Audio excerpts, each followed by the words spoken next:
Was that just today? Yeah, I would. Some of them are when people still were anxious to get. I'll call you. Don't ever open anything. Yeah. That's not them, but yeah. That's where Lucas gets them too. So Well, at that time. that's, People were risk about the Vicar's not here.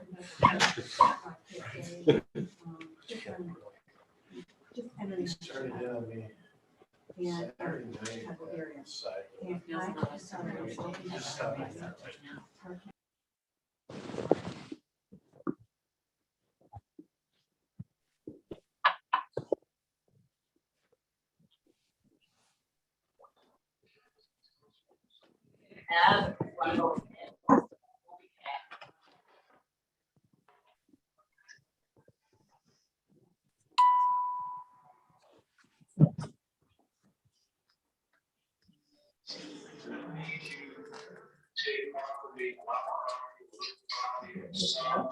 Feel the handle, you know, the ones that are handles on, or easier carrying.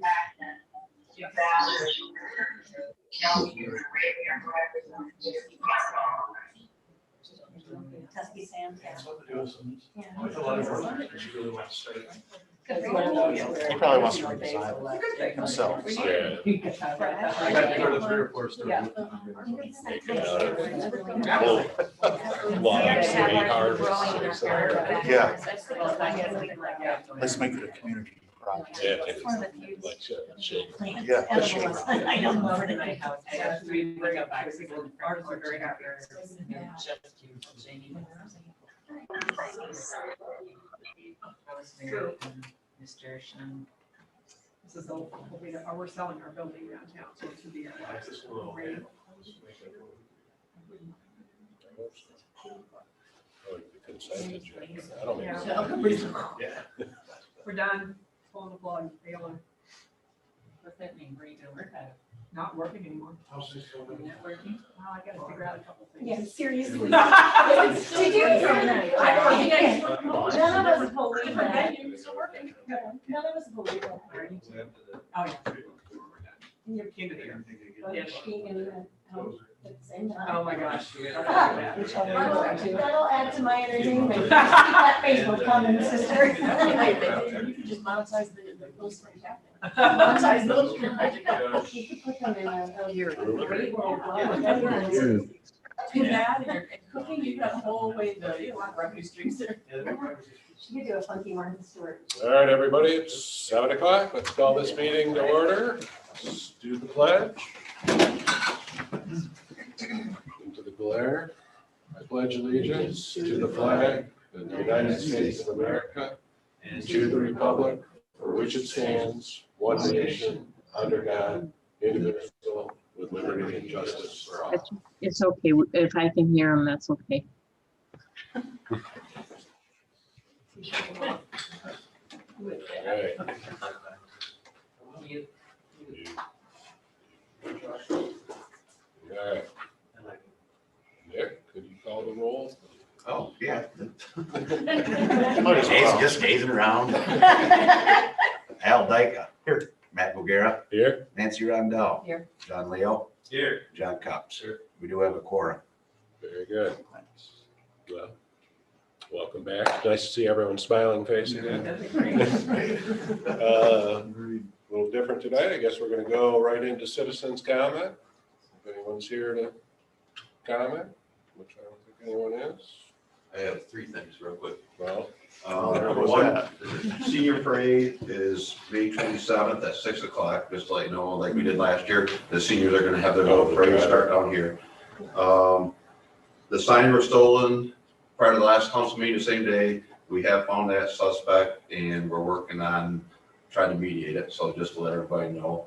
And then there was graffiti at the baseball fields 2 weeks ago, and we also have those suspects. So just to update you in case you hear anything, that those things are taken care of.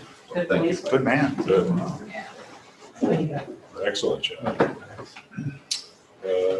Anyone on the computer want to talk to us? Yeah.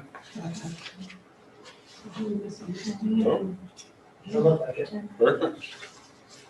All right. Let's try this consent agenda out. Yahoo. Anyone want to dispute anything on the agenda? Consent agenda? It'd be crazy if you do. Any public comments on it? Any public comments on the consent agenda? Good move. Yeah. Nothing on the computer? Any user comments? No? I'll make a motion to approve as presented. I'll second that.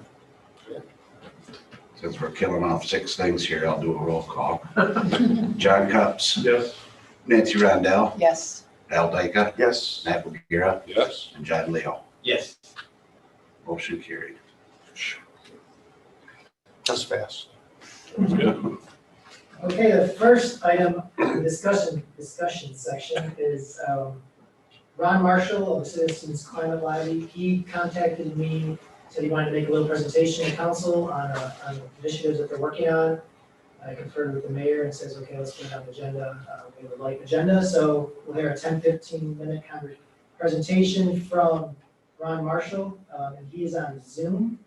So Ron, if you can hear me, you have ability to share, so you can share your screen and take it away.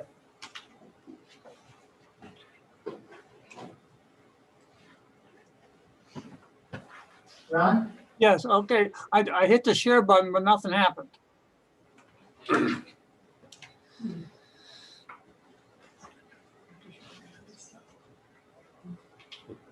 let me work on that. I think I've allowed everyone to share, so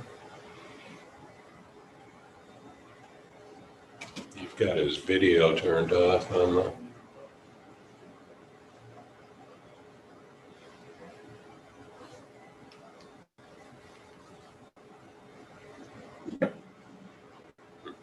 try it now, Ron. Okay. All right. There we go. Okay. All right. Can you hear me? Yes, we can. Okay, great. Thank you. Yes, my name is Ron Marshall. I'm from Petoskey, Michigan. I'm a member of Citizen Climate Lobby, CCL, asking for your support for Energy Innovation and Carbon Dividend Act, HR 2007. We've been working on this legislation for years. In fact, we conducted 3 different studies on this, showing, looking at the economic effect of our legislation, looking at how it affects our climate, and how the dividends will occur over the years. And we're very satisfied with those results and feel very excited about the possibility of what this can do for our current situation. The act itself, community, as well as income to every household in your community. The first year, about $1,000 for a household of 4, and by the 10th year, about $3,000 per household, and reduce premature deaths due to fossil fuel pollution. The reason it will bring jobs is because renewables are more labor intensive than fossil fuels. Jobs related to renewables are increasing quite rapidly. Currently, East Jordan is spending $70 million and Sheboygan is spending $90 million to build solar farms. Northern Michigan schools that have installed solar panels include 3 schools in Traverse City, as well as Glen Lakes, East Jordan, and Pelson schools. The carbon tax can be implemented very quickly. This happened in British Columbia and Canada. They did it in 5 months. Since the dividends can be sent electronically to over 90% of our households, this will minimize the administrative costs. Our legislation is a market approach. It does not impose regulations, but rather uses price to influence industries to self-regulate, encourages households to reduce their carbon footprint, and increases investment in green energy. Since fees collected are returned to household by the existing government agency, there is no expansion of government. since the fees are distributed equally, regardless of income, the most vulnerable are protected. I would like to draw your attention to the En-ROADS simulator. The simulator was built by MIT and En-ROADS. The model was tested by comparing its results to historical data, and it tracked quite well. Then its results were compared to other models' predictions, and the simulator's predictions fell in the mid-range. We have great confidence in this model. And you notice with the graph on the left is the global sources of primary energy. The dark brown is coal, the red is oil, the blue is gas, and the green is renewables and other sources. As you notice that the fossil fuels are increasing over this up to 2100 currently, that means it's going to keep on increasing our global temperature to by 2100 to 3.6 degrees Celsius, which is a pretty significant problem for us that we wish to avoid. I'd like to show you with another graph what are the major determinants of our emissions. The first one is population growth. Our population currently is at about 8 billion. It's projected to be about 10 billion by 2100. The growth is slowing down somewhat because as the poor nations are increasing their standard of living, they tend to have smaller families. In addition, we expect the gross national product over this time period is also going to increase, which will, these things coming together, both population and income increase, it will put a large demand on energy.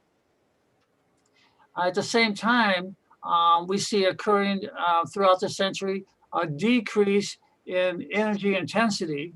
And this is due to we're becoming much more efficient on our use of energy, which is a really positive thing. In the next graph, we see the intensity of carbon is decreasing rapidly through the century, especially as we move away from coal in particular. All in all, though, we see despite the improvements that are occurring, the temperature continues to rise because the population and per capita growth probably are having a bigger impact than our efficiency and our intensity of carbon.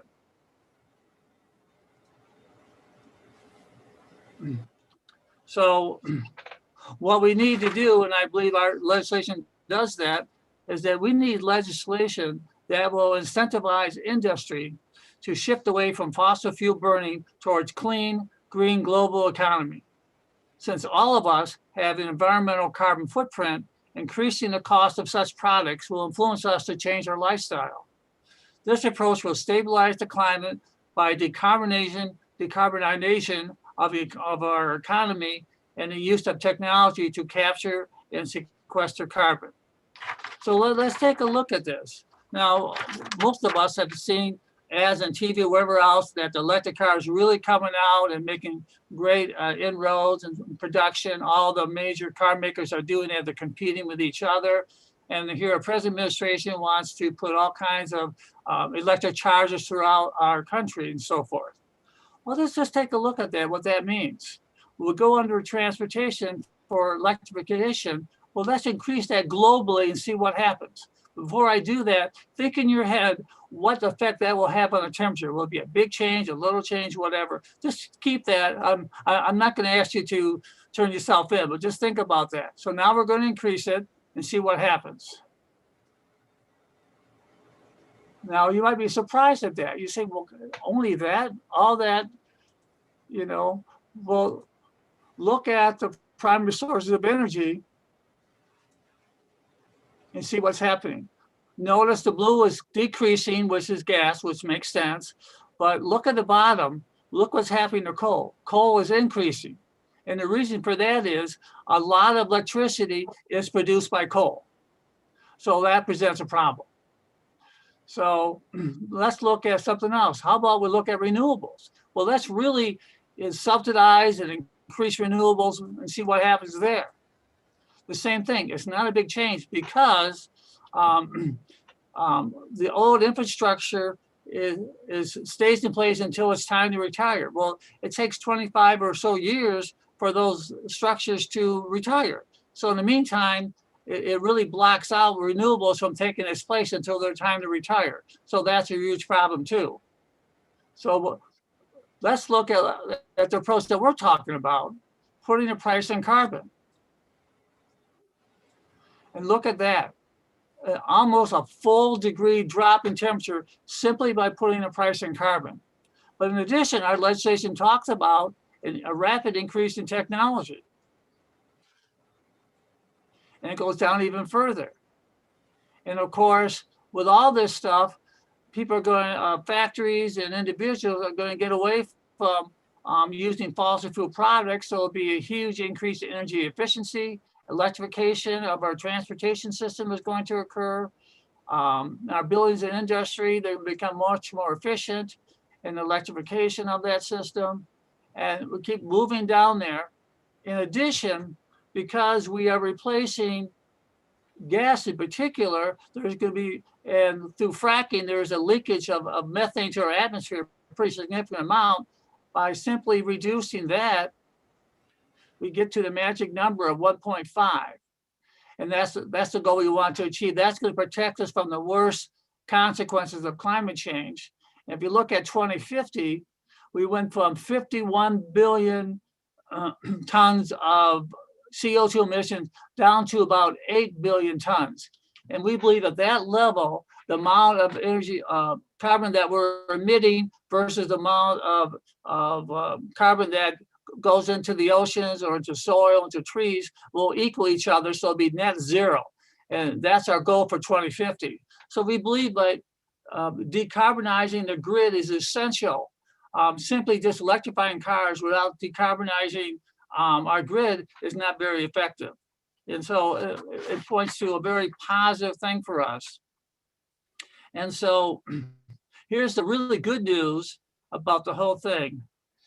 On a massive scale, if we use the existing renewable energy and energy storage technology, we could up to 80% of global energy demands by 2030. We could reach that with the existing technology and renewables. And by 2050, we could do 100%. So we have the ability to do that. So we can achieve net zero emissions. That's very exciting that we've come a long way. And just imagine as we'll keep on improving the technology as we invest heavily into it, that will be certainly to be a much better shape. And we'll accomplish all this increase of energy efficiency, through increased energy efficiency, which I showed you, through electrification of all energy sectors, decarbonation of the grid through a mixture of generation sources, including residential rooftop solar plants, onshore and offshore wind farms, wave energy, geothermal energy, hydroelectric, and wave and tidal energy. So all these sources will combine together and we'll have a smart grid. So if, for example, the wind's not blowing, then the grid will shift to sources that we can go. It might go to, solar energy. It may go to other sources of energy. Or the good news too is that we have now been recently developed a battery for utilities, which are outperforming the generation of energy from fossil fuels. And this would be a way we could store energy. So if worst comes to worst, we can go to the storage of energy to keep our grid stable and functioning quite well. So the only thing that's stopping us from conquering our increasing climate is our political will. And that's why I'm here. I'm asking you to help support the political will so that our legislators, both in Congress and the Senate, are going to hear that we want this for us. We want clean air. We want to prevent premature deaths from fossil fuels. We want cheaper energy. We want more jobs. And we like those dividends. And so with your support, we can get Congress to take action on this so that we can get something. My goal is to get something started this year so we can move forward. And I appreciate for your time on that. And I gave a copy of a resolution that you might want to use to support legislation. Well, that'll be up to you. And I'm open for any questions you may have.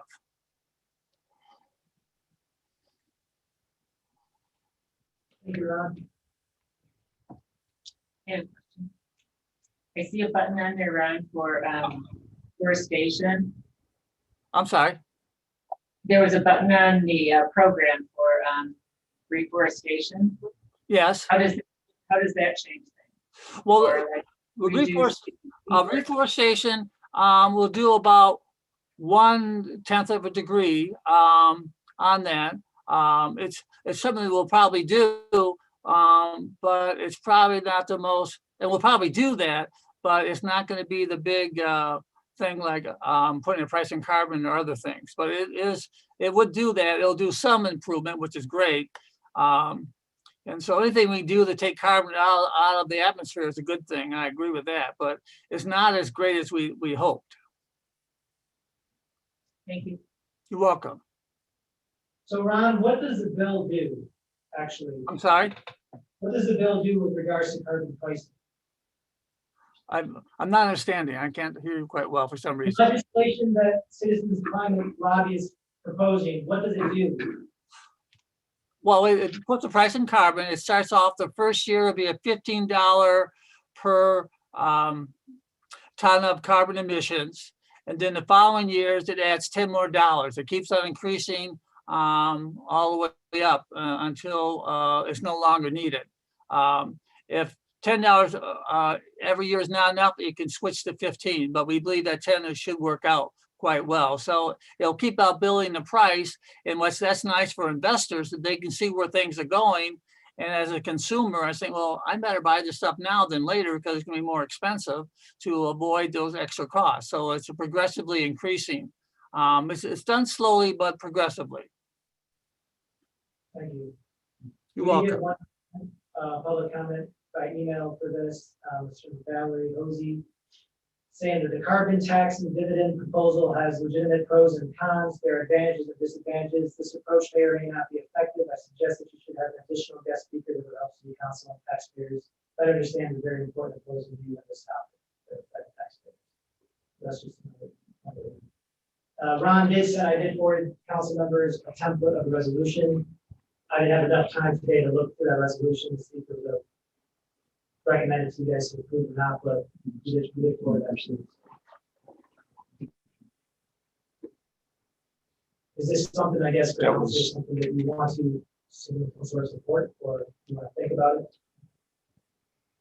It was simply a resolution to encourage our legislators that are higher than us to support the bill. That's how I read it. Yes.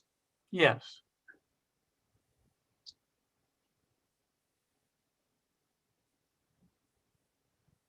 It sounds like a great idea. I don't know enough about it. About what they're doing. Well, it's complex.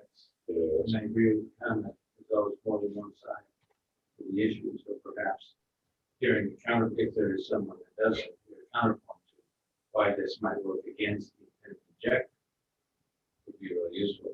I mean, I'm not ready to recommend the amount of data that was presented to go along.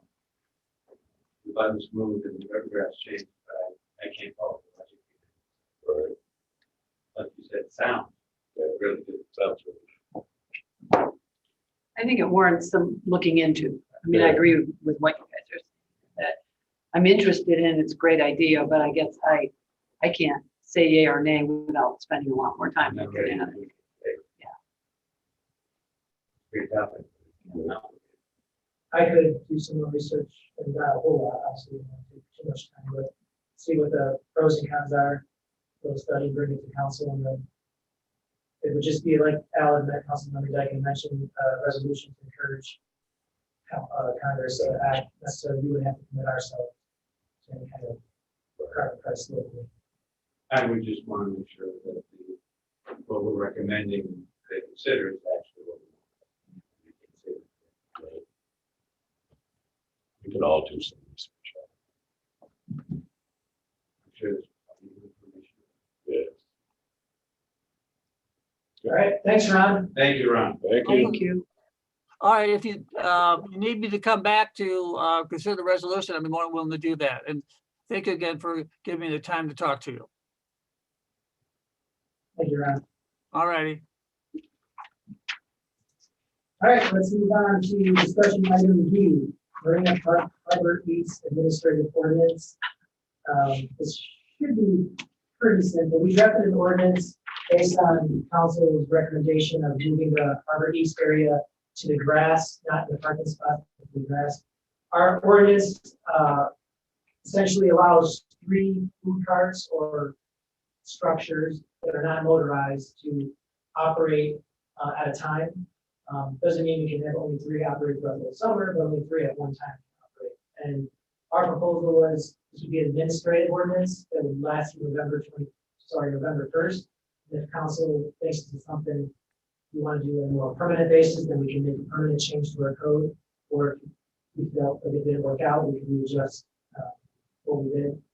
And so I would recommend approving this ordinance if there's no, disagreement with it, but I'd also recommend that staff utilize the Marina Park Committee to kind of help us develop a way to select who goes there and when, so how to equitably allocate the time and space for the businesses.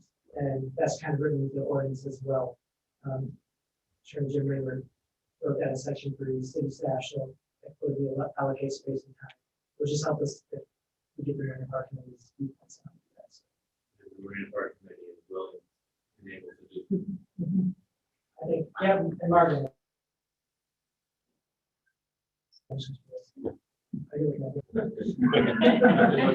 Yeah. And I'm sure it's got all the clauses and rules that like the food trucks had in it Yes, as far as cleanup. it's still there, but it's just modifying allowed. It'll give us a chance to see how it works out to do it this way. Yeah. We don't have a set rule of what the food cart can look like. We just ensure it's non-permanent, non-motorized. It can be a tent, it can be a food cart, it can be small trailers, as long as it's not. We had some language in previous ordinances that allowed that kind of use down there. That we could probably just pirate again. Yeah, actually, this adds on to that language. Yeah. Okay, no, I'm excited.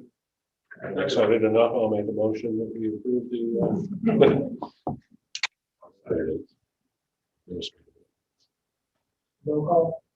Yeah. Nancy Rondell, Yes. John Leo, Yes. John Cox, Yes. Val Dyke, Yes. and Matt O'Gara. Yes. Motion carried.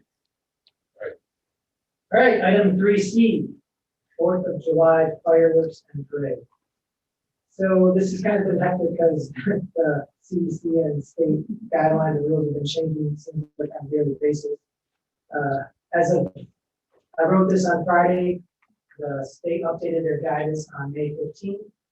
After I kind of put this out there, so on Saturday. There is still, just a caveat, there are still gathering limits. So that those gathering limits are essentially still in place for the state. Will they be lifted by July 1st? Probably, maybe not. I don't know. That's anyone's guess. There'll probably be loosened restrictions by July 1st. I don't know what to do. So basically, though, the guidance still is for outdoor events, generally limited to about 1,000 people in a confined space, or 20 persons per 1,000 square feet. The rule then was everyone must be masked regardless of vaccination status, but of course that changed to no one is required to wear masks outside. And the CDC still recommends that people who are unvaccinated wear masks in very crowded conditions, but it's for events like that, there's still no, but now there is no longer a formal requirement that you wear masks outdoors. The cases in the county, or the region, I should say, have been decreasing, and the vaccination rates have been increasing. Actually, Emory County is one of the best in the state with vaccination rates. As you see, about 62% of residents have their first dose, and that was that's hundreds of people who's taking their doses. So I think we're making great progress, but we're not really at those magic numbers. People are talking about 65, 70%, 75%. We're not there yet. Also, regarding surrounding municipalities, Petoskey is not going to decide their 4th of July activities until early June. Charlevoix doesn't do 4th of July activities or parades and fireworks. They are planning on going ahead with their Venetian festival in the end of July and are probably tentatively gonna allow fireworks parade with some kind of revised, modified version of the event. Boring City is also pursuing their 4th of July activities with stipulations that those plans may be altered or canceled depending on the developments.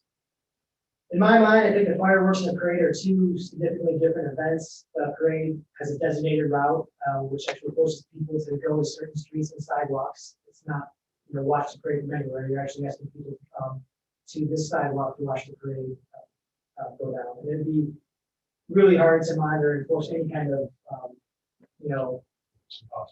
yeah, it would be impossible. Plus, with the numerous out-of-state and out-of-town visitors, which have, we don't know their vaccination status. We're never going to ask people their vaccination status, but at the same time, we know other county we're doing pretty well, but we don't know all these people that are coming from to visit. We don't really want to trigger a spread with the COVID spread with this with the parade. Fireworks, however, we don't have a particularly designated spot. We don't say come to the park, come to the street to watch the fireworks. You can watch it from your home, you can watch it from public space, you can watch it from township, Johnson State Park. You can watch it from a lot of different places, so people will be a lot more spread out. It doesn't attract the same type of crowd. It's not as many people gathering in one spot all around just to see that. So I think in my recommendation, I would say that I think we can go ahead with the fireworks safely and bring back some normalcy. I would caution about approving the parade as it is, but I'll leave that up to you, but I would recommend against it. Is it necessary to make a decision on the parade as well as the fireworks? I agree 100%, two different things. I don't know why, I personally, and we run the parade, the chamber. You could wait to make a decision on the parade. But that's just my 2 cents. I was on the same page. I understand the fireworks that we need probably to make that decision. But I was going to ask if we could wait another 2 weeks to decide on the parade if our numbers continue to go down the way they have been. Granted, there will be people from out of town that come, but if this county's well protected, you get the signs. I certainly wouldn't want us to have a super spreader thing, but the chance isn't huge of that, I don't think, if this county is well protected. I also think if we wait another couple weeks and we don't do any amount of advertising, I know the word will get out, but it also would discourage people from coming from far away if we didn't tell them. They're going to be. Oh, Nancy. No, I know they're gonna come here, Sit but, in my office for a day. but what about people that have to make flying plans in and those kind of things? If we can wait a few more They're already weeks. here. Yeah, they're already Or they're here. already No, I planning mean, on they're- coming They're regardless. here. Okay, yeah. We are So about if they're people coming- coming early. I mean, we're getting kicked out of the resorts already. We still have work. I So mean, if they're gonna the be here people are anyway, Here, they're here. I know. So, I'd like to see us wait another couple weeks to make the decision on the parade and see what the numbers say. Because I think it's wise to base it on the science, not sort of gut feelings of what's gonna happen. We also, the numbers, I just want to correct, we also have the orders of the state, which say Right. 20 people per 1,000 square feet. And that could change in 2 weeks, but it could not change. So Right. that's, 2 or 3 weeks. Don't you have a- how oh, many- yes, 3 weeks, you're right. Is it Yeah, 3 3 weeks? weeks. We could have a big split. So that's just another thing I would caution, that the vaccination rates and case rates might, be in our favor, but we still have to follow the state orders. One thing, the big one, I listen to every Monday, they do an update on our region. And like the mushroom festival went this last week, and they did vaccination clinics there. And they're trying to vaccinate those people who are coming here from out of the area as well. And they had a huge success on that. So I talked today with the director to try to get the vaccination clinic at our farmers market for those people who are vaccinated from our area, that if they come to the farmers market, they'll have that opportunity. So that's a plus to try to get the outsiders vaccinated as well. So that's things that you'll see happen. I know that they have several of those going on in this area. how many people is it per square foot? 20 per 1,000 square feet. So 1,000 square feet could be like. I was- 32 by 32. I was gonna say, help me with that, I'm not good at But that. the problem is they're 10, 12 deep from Oh, yeah, This it's not, To Bar Harbor. Yeah, that, right. That's the difficult. but it doesn't sound that far out of reason. 30 foot by 30 foot square. You have X number of people. 20 feet, but I've been in the parade and I've worked the parade and at State and Maine, that density is far exceeds 20 people per 1,000 feet. There's no way you hold that. Where we turn fire truck. Right. Small trucks. Yeah. We can't turn fire trucks on the corner. But if we're gonna hold by that, Soul Street Beach at the fireworks is It's packed. totally packed. I mean, you can't walk on Soul Street Beach. Well, So, I think we're fine. We need to make a decision on fireworks. So I think we're all in agreement there and waiting 3 more weeks to call on the parade. If the chamber can deal with it, that's. Okay, We also put the Well- word out, whoever's gonna be in, it's gonna be in. right, I agree. Is it a- And we've already had- Is it a political year? We're gonna have a bunch of politics? I don't know. We've already It's a had off year. people submit applications. Yeah. and obviously we can't do it if the state says we can't, then we can't, no matter what we just Right. say. But, yeah, it's always gonna be subject. I would make a motion that we approve the fireworks and hold off till our next meeting. That's what I. I'll just say that update that. I'll second that. John Leo. Yes. John Cox. Matt O'Gara. Yes. Al Baika. Yes. Nancy Roundell. Yes.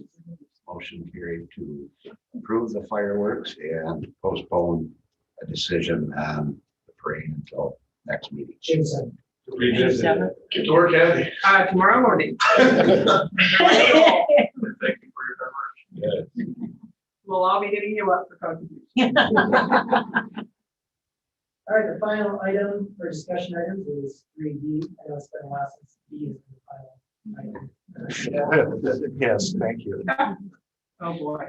All right, so boardwalk funding and the boardwalk project. So basically here, when I came to council, I think it was February or March, I came to council, asking whether or not to go ahead with pursuing potential grants or looking at grants for boardwalk funding. The MDOT TAP grant, I reached out to the coordinator, we had some phone call conversations, and another shared by email, basically said that this boardwalk project would not be a good fit for the MDOT TAP grant, which is a 50% grant, that provides a good chunk of the change for the project.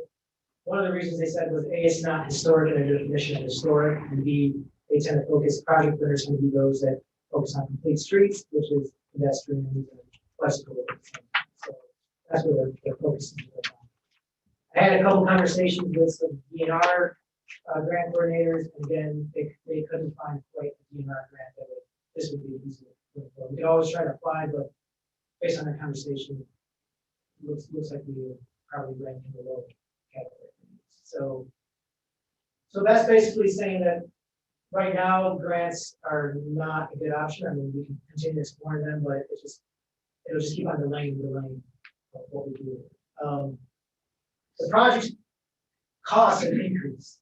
We knew this back in February, especially when we put this on the budget. We expected $560,000 is what it cost back 3 or 4 years ago. Then in February, March, we said, it could be between $560,000 and $700,000. And since then, lumber has gone up even more. So we're talking about potentially $750,000. That could be the high end, $800,000. If we're lucky, $650,000 on the low end. Project.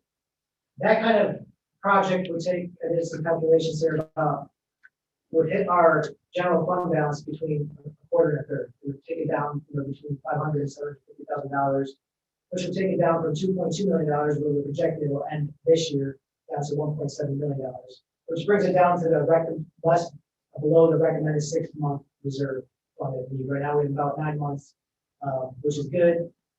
Clerk Whitaker would like to see about a year in there, but 9 months is.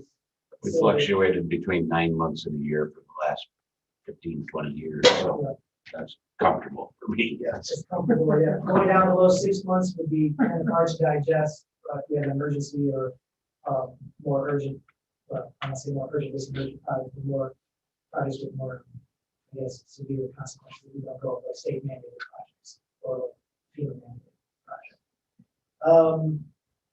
So my recommendation at this point is, I think that there's no easy decision going forward because it's gonna, we do it now, it's gonna cost some money, and we wait and see what happens with prices. We don't know, they can go up, they can go down. There could be a lot of different things that happen. I would recommend at this point that we look at considering doing this project in 2 different phases, with phase 1 being the western half of the boardwalk, which is steps leading from Spring Street going up, and then think about a phase 2 at a later date for the eastern half of the project, eastern part of the boardwalk. The western part is the most used part of the boardwalk. It also has some of the worst conditions or some of the scarier conditions that people when they call us and talk to us about boards or something wrong with the boardwalk. Again, I don't know what the cost would be like even for this, just doing the west. I talked to Benchmark, Julian of Benchmark. He said the only concern with doing a phase project like this is that access to the eastern end. You know, when we originally proposed this project, the western, they wanted to access the eastern end through the western part of the boardwalk. So we had to figure out a different way to access the eastern. We'll do that later. He said it's not unworkable. We probably have to a little bit change our project a little bit for how they access the eastern part. Still, however, you know, if we do it in phases, we do the western half, and then we do the eastern half later, the prices could go down. So, you know, it could make up for potentially make up for the usually when you stage everything at once, you know, if you do come back and stage twice, that increases cost. But if one more goes down, you know, that could balance out offset the increased stage cost. But we don't know that. We can't gamble on that. However, I can't justify at this point recommending a complete project because of the cost. It's going to be, I mean, unless we want to do a fundraising effort before we go on the entire project. But if we don't want to do that, I would recommend doing the western half first, and then waiting a few years to do the eastern half. Wait till our fund balance comes back, and we find some grant money or do some fundraising. Well, I don't think we should shift away from the fiscal conservative approach that the city's always had. We should remain with healthy reserves. So I agree. We shouldn't do the whole thing. I'm not sure. I mean, is it dangerous? I know it looks scary, but I don't think it's unsafe. Unless something is expected and said. We haven't gotten an unsafe designation. My opinion is splitting will absolutely complete the cost, whether some hypothetical reduction in building materials. I don't see that coming down in the future. Might offset the incremental cost. There's no way to calculate that. I'm a little hesitant if the plan. I'm trying to remember if this has been discussed up and down and all around, but a big part of the project was to do all of the removal, all of the heavy lifting out of the lot, all at once. So trying to keep the east active while we rebuild the west sounds overly complicated to me, but maybe that's a discussion to have with engineering. But if it's not dangerous today, I postpone. I agree with It that. needs to get done. Yeah. Does it need to get done today? We have a lot of other things going on. Some strategic initiatives that we're going to be pursuing. I don't. At the time we first thought about doing it, it was due, but our financial situation was different. That was pretty things have changed. Right, and this poor project has been under the gun for since I've been here. And right on the tails of finally getting the details hammered out, and then of course, there's $1 million in cash. I mean, I know it's unpopular, but when we originally approved the boardwalk to get redone, it was going to be done in concrete. And I know everyone wants to hang on to the old boardwalk as much as possible, but it was half the price. it was never actually approved. Actually, it was. I can send you the recording of the meeting. Right? Pretty sure. There you are. Yeah, whatever. We're not going to argue about No, but it was, as part of the project, it want to revisit, that's fine, but there were a number of reasons why that was announced. We'll go back and Because people want to hang on to the old wooden board. that was part of it. Yeah. But there were other more If we want to, practical reasons. right, but if we want to get the boardwalk done, it might be worth revisiting. If we want to get the boardwalk done in the next 10 years, it might be worth relooking. And I mean, I love the old wooden boardwalk, but it's not going to last forever. And it was an option, and Jeff James and I, our recollection is that we approved it as a concrete structure, and then we had a change of council, and it all got changed up back to wood. So if there's any interest, speak now. If not, I guess we'll postpone it. I prefer wood, so, yeah, I'd rather not go that direction. Well, now it's not a great time, as we all know, to build anything, if we can help it. Mhm. And I feel badly for the people that really want this to happen. I've been listening about it for years too. But I do think we're also going to the public to ask with our millage thing. You know, I think we need to be really careful and spend our money well. And I'm not sure this is a great project with the cost of building right now to be doing. I'm not sure it's responsible to do it right now, unless it's unsafe. And I don't really think it is. So that would be my take on it. I said table until fall, get through our summer projects, see where we're at with everything, and then see where the economy. We had this budgeted for 2022, so should we look at it again in budget season? I can probably. I somewhere in the fall, we should look at it, maybe decide half, all, whatever, and then get some proposals before budget season. That'll give us a better idea what we're looking at. Well, a lot better idea whether the economy's eventually get a little more affordable from fall if they're going to continue to go. So Good idea. Right, we can't do anything now, obviously, so Yeah, we're not let's gonna just get anything put it done on this hold. summer. Keep it in the back of our minds, obviously, it's something we need to look at. And another thing that and probably some of you are familiar with this, but talking to Joe Neal, that it's not just the cost of materials, it's the required materials as well. Right. It's a lot of them. It's 2 months, it's 2 months to get that person. No, not only that, but the contract. It's crazy. Yeah, no. Yeah. Right now, it's not a good time. Put it back on the table and fall. Yep. All right. Yeah, put that on the consent agenda.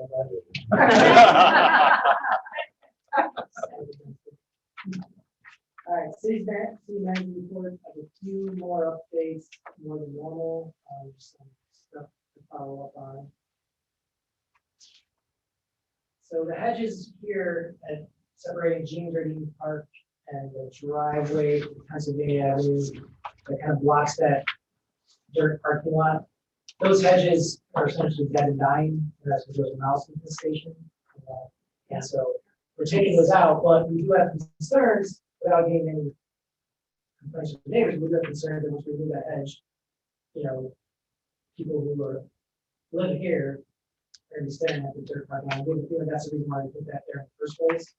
But putting a hedge back might not make sense, so we're considering going potentially planting trees in place. The hedges and you know, 5 trees that make the tree, but no 5 trees. Something we could need to get trees to be donated as well. We always get, we can use those tree donations, but it's just in case you get. I don't know if it's done yet or it's still there. It's still there. It's still there, yeah. It looks bad. It looks bad. It looks bad. I think trees will maybe look a little better. Yeah, Bring the so Pied Piper in first. we look at our zoning code, and we only need screening the parking lots between roads. That's like, yeah, roads to driveway. We don't have to have an extra. We'll put trees there. You might, Potential on Pennsylvania also not really compared to. It's the this normal one. That's really bad. So another fun thing here is that new state mandates require that we actually inspect and physically verify our water service lines, for water, materials, etc. So that's going to bring a lot of costs to our water fund, at least $40,000 annual increase for the next 3 years. This is one of those unfunded state mandates that Lucas attended a conference 3-4 weeks ago and called me right away and was like, "You're not going to like this," but it is what it is. We have to do it. If we get caught, without doing it or with the wrong materials, we face fines and penalties. Worst case scenario, which probably would happen with a state takeover of the lines. We don't want that. So, well, maybe we do. So anyway, that's something that's going to add to our water fund budget.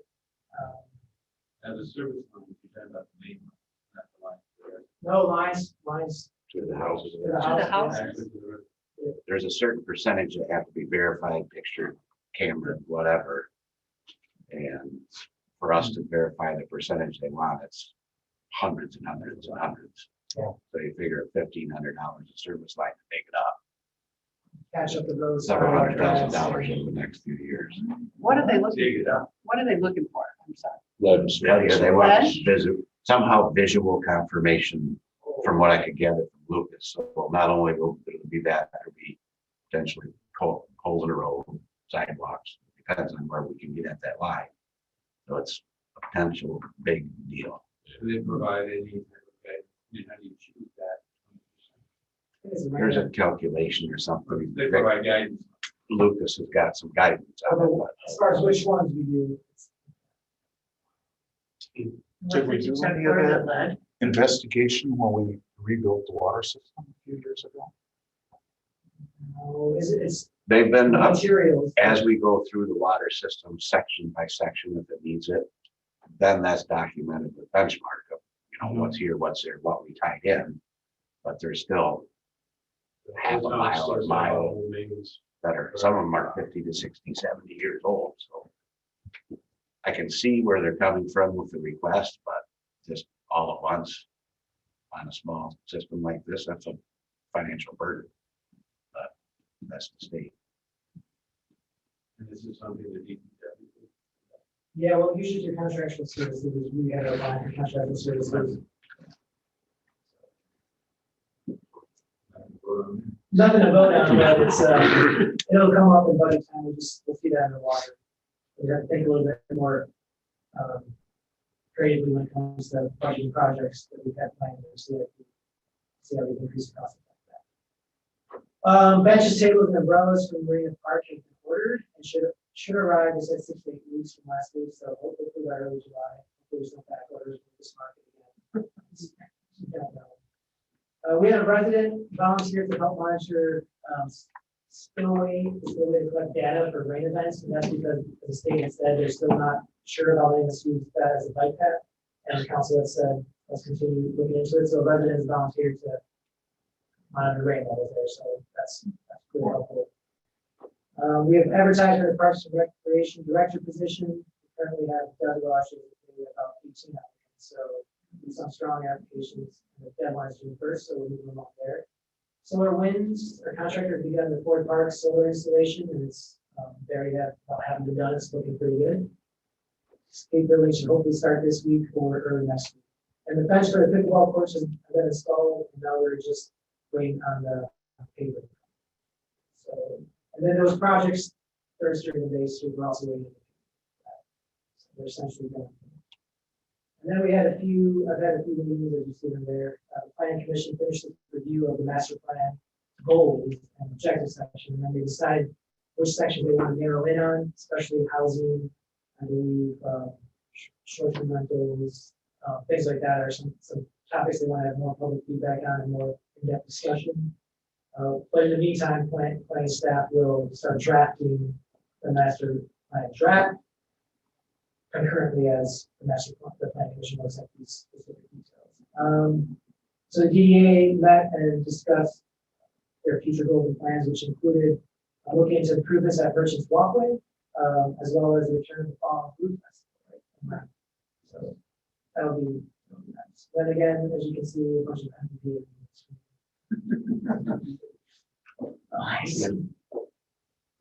Oh, I did have, sorry, a fun thing at Kiwanis Park. I met with 7th graders. They were doing basically Molly Baker, Taco Nexus with the new group she has there. They kind of organized a Kiwanis Park backyard adventure, and the kids had to do all these different stations and got to see the different parts of the park. And then I was actually showing them potential plans with Kiwanis, asking them what they use it for, what they would want to use it for. So, and I got a lot of good feedback, and you might get some letters from the kids. What they want there. I didn't nudge them or anything. Yeah, that's all right.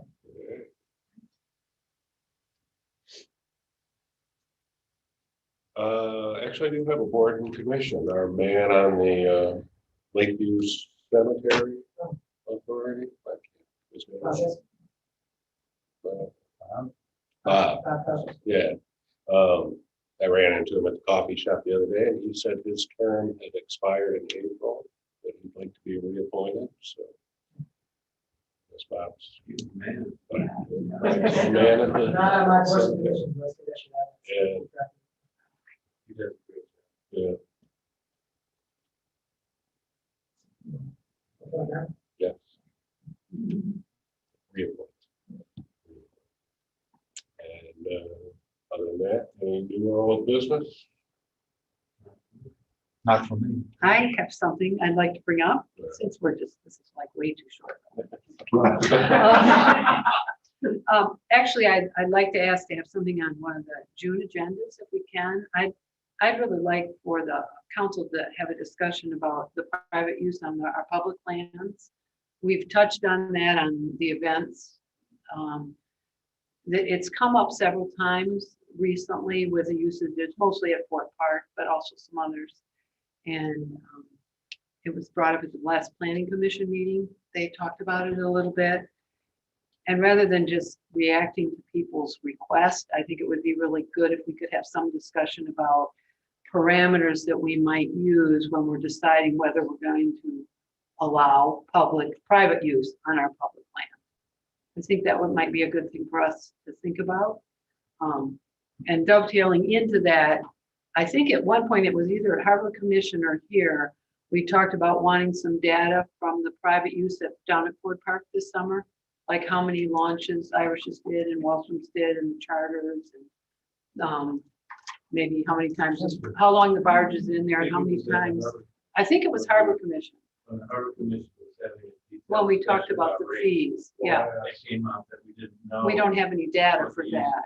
Right. So I'd like to request that from those folks that use the public land, see how many times the ferry docks down there and how long the barge is in. They usually have that data.